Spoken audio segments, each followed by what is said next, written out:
মই এজন BPFৰ কৰ্মকৰ্তা হিচাপে মই প্ৰথমতে সমূহ বিটিআৰবাসী ৰাইজক অশেষ ধন্যবাদ জ্ঞাপন কৰিছোঁ, শুভেচ্ছা জ্ঞাপন কৰিছোঁ আৰু তেওঁলোকৰ যি মৰম আশীৰ্বাদ দিলে তেওঁলোকৰ কাৰণে মই তেওঁলোকৰ শিৰণত মই প্ৰণিপাত জনাইছোঁ আৰু যেনেকৈ আমাক মৰম আৰু আশীৰ্বাদ দিছে ভৱিষ্যতেও যাতে তেনেকৈ আমাক মৰম আৰু আশীৰ্বাদ দিয়ে তাৰ কাৰণে মই তেওঁলোকক মানে সেই বস্তুটো কামনা কৰিছোঁ। চাওক, অসমৰ লগতে আমাৰ বিটিআৰবাসী ৰাইজ আজিকালি খুব কনচিয়াছ। সকলো জনসাধাৰণে বুজি পায় যে কোনে আমাৰ সমাজখন বা আমাৰ যি পাৰিষদ আছে এই পাৰিষদৰ সমষ্টিসমূহ কোনে উন্নয়ন কৰিব পাৰিব বা কেনেধৰণৰ কাক ভোট দিলে কেনেকৈ আমাৰ উন্নয়ন হ'ব, আমাৰ সমাজখন ভাল হ'ব, সেই কথাখিনি আজিৰ দিনত কিন্তু মানুহে বুজি পোৱা হৈছে। যাৰ কাৰণে আজি যোৱা 5টা বছৰ আগতে আজি হয়তো প্ৰমোদ বড়ো ডাঙৰীয়াক আঁকোৱালি লৈছিল। হয়তো পাব্লিকে ভাবিছিলে যে হাগ্ৰামা মহিলাৰীতকৈ হয়তো আৰু তেখেতে যথেষ্ট উন্নয়নমূলক কাম কৰিব আৰু সেইকাৰণে নতুনত্বক তেওঁ যিহেতুকে নতুনকৈ আহিছে নতুনত্বক আদৰি বিটিআৰবাসী ৰাইজে তেওঁৰ হাতত আমাৰ চৰকাৰখন গতাই দিছিলে। কিন্তু যি দেখা গ'ল 5টা বছৰত গোটেই 5টা বছৰত বিটিআৰখন বহুত পিছ পৰি গ'ল আৰু আমাৰ বিটিআৰবাসী ৰাইজে যে বিটিআৰখন পিছ পৰি যাওক এই কথাটো কেতিয়াও নিবিচাৰে। পুনৰাই যাতে বিটিআৰখন আগৰ দৰে সুস্থ সবল আৰু সুঠাম হৈ উঠে, যাৰ কাৰণে বিটিআৰবাসী ৰাইজে এইবাৰ পুনৰাই হাগ্ৰামা মহিলাৰীক আঁকোৱালি লৈছে আৰু তেওঁলোকে ভাবিছে যে হাগ্ৰামা মহিলাৰী অবিহনে বিটিআৰখনৰ উন্নয়ন অসম্ভৱ আৰু যাৰ কাৰণে আমি BPF দল হিচাপে যিখিনি মানে আসন আশা কৰিছিলোঁ তাতকৈ যথেষ্ট আসন আমি পাবৰ কাৰণে সক্ষম হৈছোঁ। একমাত্ৰ সেইটোৱে কাৰণ যে হাগ্ৰামা মহিলা ডাঙৰীয়াই অকল মাত্ৰ এনেকুৱা এজন নেতা যি নেতাই আমাৰ বিটিআৰখনৰ সমূহ জাতি জনগোষ্ঠী লগতে লৈ কিনে বিটিআৰখনৰ উন্নয়ন কৰিব পাৰিব। মই ক'লোঁ নহয় প্ৰথমতে যে আজিৰ তাৰিখত জনসাধাৰণ মূৰ্খ নহয়, বুৰ্বক নহয় যে কোনোবা গৌৰৱ গগৈ আহি ক'লেই যে তেওঁৰ কথা মতে মানে ভোট দিব। মই আগতে কৈছোঁ যে আজিৰ জনসাধাৰণ সঁচাকৈ বহুত উন্নত শিক্ষিত হৈছে, যুৱচাম শিক্ষিত হৈছে। সেইকাৰণে আজি সংখ্যালঘুসকলৰ ভিতৰত বহুত শিক্ষিত মানুহ ওলাইছে।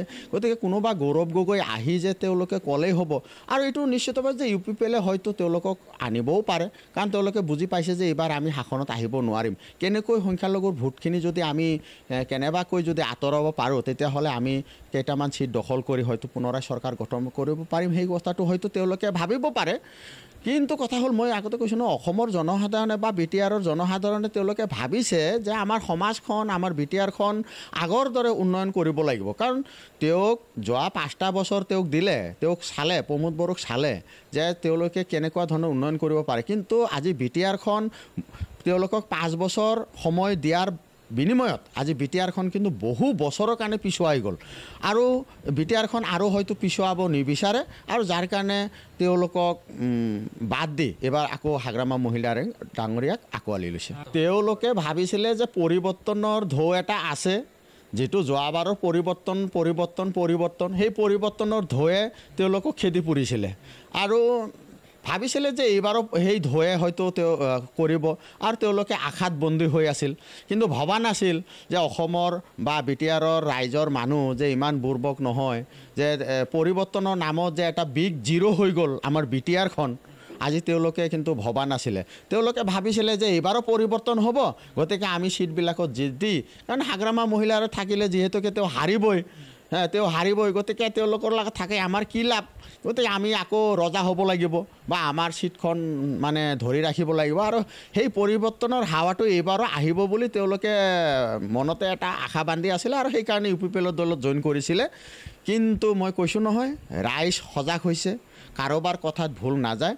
তেওঁলোকে ভাবিছে যে হাগ্ৰামা মহিলাৰী ডাঙৰীয়াৰ অবিহনে এই বিটিআৰৰ উন্নয়ন স্তব্ধ হৈ যাব, যাৰ কাৰণে তেওঁলোকে কোন খাম্পা কোন চন্দন বৰ্ম সেইবোৰ নাচায় যে হাগ্ৰামা মহিলাৰী চাইহে একচুৱেলি BPF দলক চাই আজি ৰাইজে আমাৰ দলটোক আঁকোৱালি লৈছে আৰু এই দলৰ জৰিয়তে বিটিআৰখন উন্নয়ন বিচাৰিছে।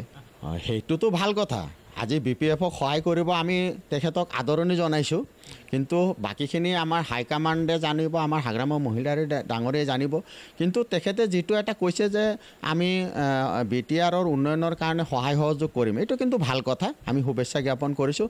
কাৰণ আমি জানো যে আমাৰ কথা হ'ল আজি ৰাজনৈতিক দল হিচাপে নহয়, আমি জানো যে BTRখন উন্নয়ন হ'ব লাগে। সকলো ৰাজনৈতিক দলে যাতে একত্ৰিতভাৱে থাকি যদি কাম কৰি আমাৰ BTRখন উন্নয়ন কৰিব পৰা যায়, তাত কি বাধা আছে? আহক। আৰু যদি তেওঁলোকে যদি আমাৰ হাগ্ৰামা মহিলা আয়োগে নিশ্চয় বিচাৰে, এই ক্ষেত্ৰত তেখেতে চিন্তা কৰিব। আমিতো ধৰক হাইকমাণ্ড নহয়, হাইকমাণ্ডে এই ক্ষেত্ৰত চিন্তা চৰ্চা কৰিব। মই ভাবোঁ তেখেতে ভাল চিন্তা কৰিছে, BTRৰ উন্নয়নৰ কাৰণে তেওঁ ভাল চিন্তা কৰা বুলি মোৰ অনুভৱ হয়।